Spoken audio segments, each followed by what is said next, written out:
Shalom Yasharallah. First and foremost, I want to give all praises, honor, and glory to Yahweh, Bahashem Yahushai, Bahashem Ruchakudash. Double honors to the apostles and elders of Great Millstone in New York who were well, and salutations to all the Akim pushing this word in truth and in sincerity with charity to the four corners of the earth. I just want to get into a quick lesson about the Shabbat and, basically when it is and who it's made for, right? So, this is Genesis chapter 1 from the top, verse 1. In the beginning, it says God right here, right? But it's Al-Chayim, the powers. In the beginning, the powers created the heaven and the earth. The powers back then, who are the same today, would be Yahweh Shai and the elect. All right? In the beginning, the powers created the heaven and the earth. And the earth was without form and void. And darkness was upon the face of the deep. And the spirit of the powers, the most high powers, moved upon the face of the waters. And the powers said, "Let there be light," and there was light.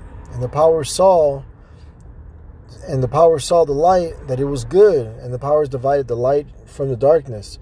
And the powers called the light day, and the darkness he called night. And evening and morning were the first day. Right. So, so this basically is telling you that the scriptures are telling you that the earth itself, right, has its own light.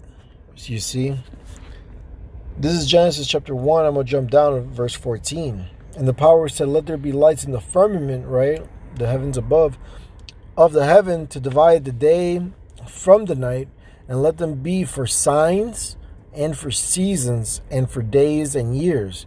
All right, so that's your real clock, your real calendar, you see.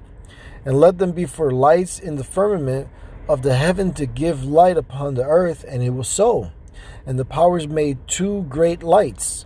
The greater light to rule the day, which is the sun, okay, which, these scientists call a star, that's what they teach you in these schools. "And the lesser light to rule the night, he made the stars also." So that lesser light is the moon, okay? That's actually where the month comes from. That's the name of each month comes from that time, from the moon. So a moon cycle is 29.53 days. You see, it's not this Gregorian calendar that we currently follow. You gotta understand, this is Esau Edom's kingdom, and Esau Edom, the red Hebrew Edomite, is contrary to the ways of Yahweh Bashem Yahushai. All right. He's clean contrary, so he's opposite. He made up his own bullshit, and he has everybody following it. Because Job 9:24, the earth is given to the hand of the wicked. Esau Edom is that wicked. All right. But nonetheless, the powers made these two great lights. You have the sun for the day and the moon for the night. And the moon tells you, we're going to get into it. We'll let the scriptures speak. Salakia. Verse 17. Genesis 1:17, "The power set them in the firmament of the heaven to give light upon the earth, and to rule over the day and over the night, and to divide the light from the darkness. And the power saw that it was good." Right. This is Sirach chapter 43, verse 6 through 9. "He made the moon also to serve in her season for a declaration of times and a sign of the world." Right. You know what I'm saying? That's how we know what's coming up ahead. You know what I'm saying? Like what seasons, what month, That's how you tell us through the moon. "From the moon is the sign of feast, a light that decreaseth in her perfection. The month is called after her name, increasing wonderfully in her changing, being an instrument of the armies above, shining in the firmament of heaven. The beauty of heaven, the glory of the stars, an ornament giving light in the highest places of the Lord." Right. These lights are set high above so that all can see that are on earth, you see. When the feast is coming, when the Shabbat is coming. All right. That's how you track it. This is Exodus 31, verse 12 through 17. "And Yahweh spake unto Moses, saying, Speak thou also unto the children of Israel." You see what I'm saying? It's just the children of Israel. Why? Because we were giving the laws. Moses is known as what? The lawgiver, man. Right? saying, Verily, my Sabbaths ye shall keep. For it is a sign between me and you throughout your generations, that ye may know that I am Yahweh, that doth sanctify you. Ye shall keep the Sabbath therefore, for it is holy, separate unto you. Everyone that defileth it shall surely be put to death. For whosoever doeth any work therein, that so shall be cut off from among his people. 6 days may work be done, and the seventh is the Sabbath of rest, holy to Yahweh. So on the Shabbat, right? All your pleasures of the world, the shit that you like to do, you gotta cut all that stuff off, man. All right. Now I know we're in the flesh. I know we are rehearsing the righteous acts, as in Judges, the book of Judges say. All right. But this is something that we could definitely put the flesh under subjection, man. All right. Do your very best to cut out all this worldly bullshit and actually read the scriptures. Get deeper into the scriptures, all right? And I know the Shabbat sometimes falls on days when we work. So, we're here in captivity. We got to go to work and stuff, But do your very best, you see? And like Apostle Elder Tahar says, there's all these app-based jobs that you could have so that you don't have to work on the Shabbat, all right? So that's also available there. It's a possibility for, Jake to take advantage of that. Verse 16, Exodus 31 and 16, Wherefore the children of Israel shall keep the Sabbath, to observe the Sabbath throughout their generations for a perpetual covenant, all right? This is forever, all right?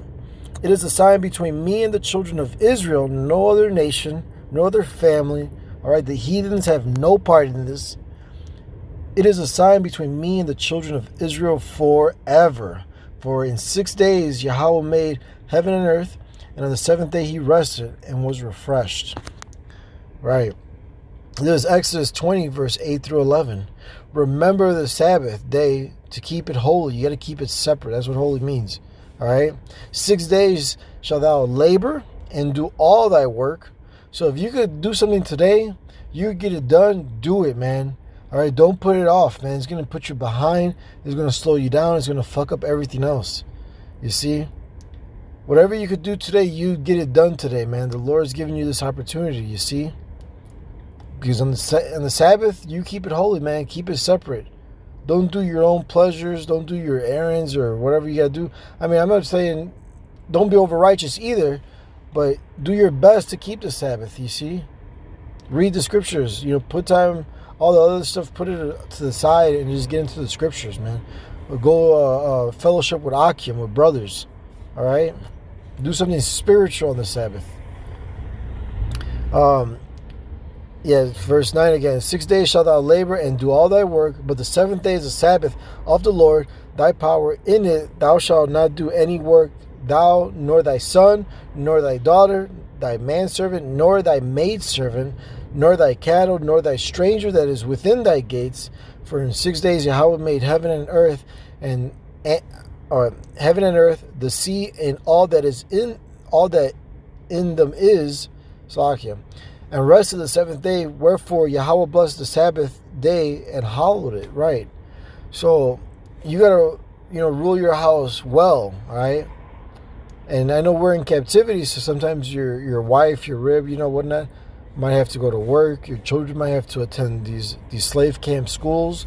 You see, all right. But do it to the best of your ability, because you through the power and will of Yahweh Bashem Yahushai can save your own household. You know what I'm saying? But you got to do the Lord's will, and keeping the Sabbath, it was a commandment. It's a perpetual covenant for us. All right. Again, keep it to the best of your ability. Some people have to go to work, all right? So, but if you could cut things out, you cut them out, man.